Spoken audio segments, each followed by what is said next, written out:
वादी कश्मीर अपने सदाबहार मौसम के लिए जानी जाती है। यहाँ के हर मौसम का अपना मिजाज है, लेकिन जब हम मौसम सरमा की बात करते हैं तो ये पुरलुत्फ के साथ पुरकैफ भी होता है। लोग यहाँ बहुत एंजॉय कर रहे हैं। जब यहाँ आए थे तो एक्सपेक्ट नहीं था कि स्नोफॉल होगा, तो ये एंजॉय लगा। हम उड़ीसा से आए हैं, बट ये व्यू बहुत ऑसम है।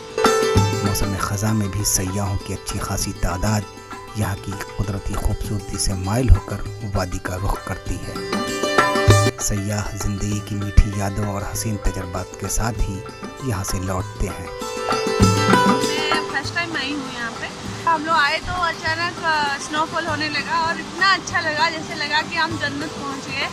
ऐसे जगह तो कभी देखे नहीं थे।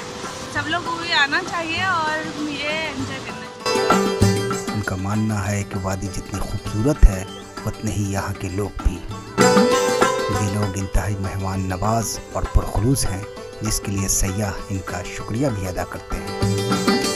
One thing we noticed, the people are very mild, very cooperative. शहर आफाक सेहती मकाम पहलगाम में इस बार भी मुल्की बगैर मुल्की सयाह बर्फबारी का खूब मज़ा लेते हुए दिखाई दिए। बर्फबारी का नज़ारा देखने का मौका मिलने से वो खुद को खुशकिस्मत समझ रहे हैं और इस जज्बे से वो शदीद सर्दी के बावजूद होटल्स में गर्म कमरों के बजाय बर्फ पर टहलने को तरजीह दे रहे हैं। इतने थक के आए हैं, फिर भी हमें रूम में बैठने की इच्छा नहीं हो रही है। इतना खूबसूरत माहौल है।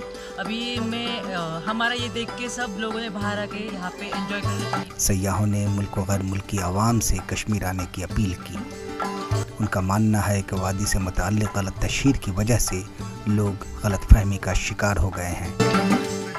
I think we did not hear anything wrong about this place. But they should visit Pahalgam or maybe surrounding area. They can enjoy the scenery and the beautiness of Pahalgam. जबकि यहाँ आने के बाद सारी गलत फहमियाँ दूर हो जाती हैं। सियाहती मकामात पर होटल मालिकान भी बर्फबारी से काफ़ी खुश नज़र आ रहे हैं।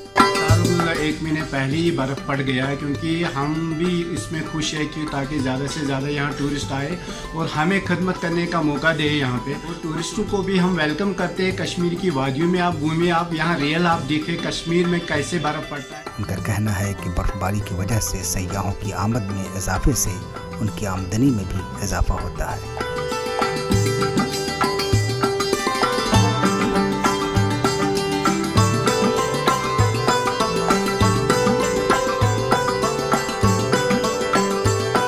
जहाँ वादी कश्मीर में गैर मुतवक्का और क़ब्ल वक्त बर्फ़बारी ने यहाँ के लोगों को चौंका दिया है, वहीं कश्मीर में मौजूद मुल्की व गैर मुल्की सयाह इस बर्फ़बारी को खुशकिस्मती से ताबीर करते हैं। ऐसे में पहलगाम जैसे सयाहती मकामात पर सयाह बर्फ़बारी से खूब लुत्फ़ अंदोज़ हो रहे हैं। हुकूमत को चाहिए कि वो वादी में सयाहत को फ़रोग़ देने के लिए ठोस इक़दाम उठाएँ, ताकि सयाहों की ज़्यादा से ज़्यादा तादाद वादी की तरफ राग़िब हो। ETV भारत के लिए पहलगाम से मीर इशफाक़ की रिपोर्ट।